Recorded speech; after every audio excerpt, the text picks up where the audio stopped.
Good morning, good afternoon, and hello to everyone. I'm so glad you came to hang out with me today. Today we're going to talk about comparing fractions. This is skill number 4 in F2. I want you to take a look at the vocabulary for today. These words will help you along your way as you learn about comparing fractions.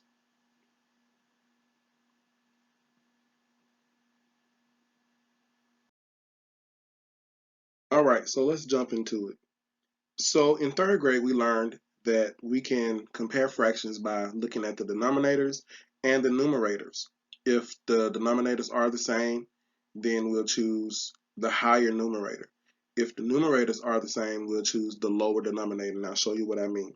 So let's say we have two fractions. We have 1/8 and we have 4/8. Well, my denominators are the same, so the rule says that I'm going to choose the numerator that is larger. So in this case, 4/8 is larger than 1/8. Let's look at another example. Let's say I have two fractions. Let's see, 1/4 and 1/2. The rule says if the numerators are the same, then I choose the smaller denominator. So in this case, 2 is smaller than 4. So 1/2 is greater than 1/4, and 1/4 is less than 1/2.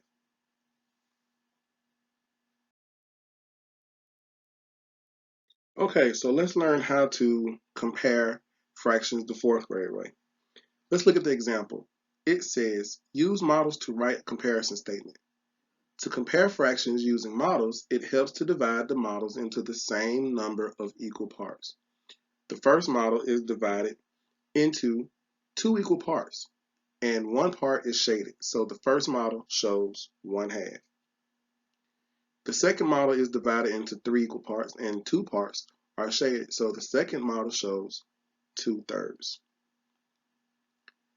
Remember, to compare fractions, it helps to divide the model into the same number of equal pieces. This is called finding a common denominator.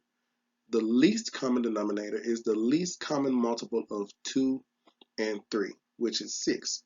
So we're going to divide both models into 6 parts. The model with more parts, shaded, represents the greater fraction. So 1/2 is less than 2/3. So remember, if two fractions have a common denominator, the fraction with the larger numerator is larger. Let's look at this example. It says, which is greater, 1/6 or 3/4? One way to compare fractions is to find a common denominator.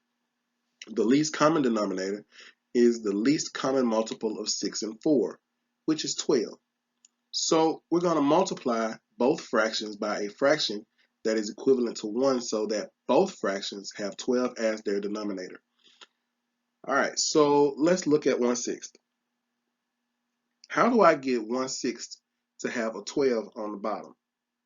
So I'm going to multiply 1/6 by something over something to get 12 on the bottom. What can I do? Well, I know 6 times 2 is 12, so we're going to multiply 6 by 2. And whatever I do to the bottom, I must do to the top. So 1 times 2 is 2. So I know that 1/6 is equivalent to 2/12. Next, I want to find what's equivalent to 3/4. And I want to get my denominator to be 12 as well. So 4 times 3 is 12. And whatever I do to the bottom, I must do to the top. And 3 times 3 is 9. So if I want to compare, I need to look at my numerators because my denominators are the same. And I know that 9 is greater than 2. So 9/12 is greater than 2/12.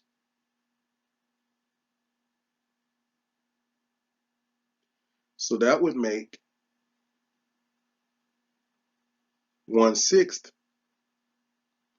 less than 3/4.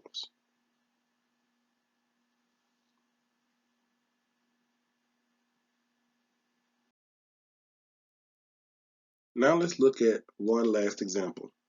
Which is greater, 1/5 or 2/12? One way to compare fractions is to find a common numerator. In this case, the least common numerator is the least common multiple of 1 and 2, which is 2. So I can multiply 1/5 by a fraction that is equivalent to 1 so that both fractions have 2 as their numerator. So what can I multiply 1 by to get 2? Yes, 2. And anything I do to the bottom, I got to do to the top. And anything I do to the top, I must do to the bottom. So 5 times 2 is 10. So I have a new fraction of 2/10. And remember the rule, if two fractions have a common numerator, the fraction with the smaller denominator is larger.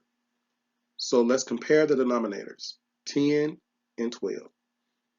I know that 10 is less than 12, so that makes 2/10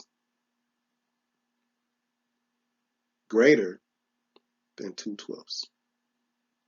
Since 1/5 is equivalent to 2/10, 1/5 is greater than 2/12.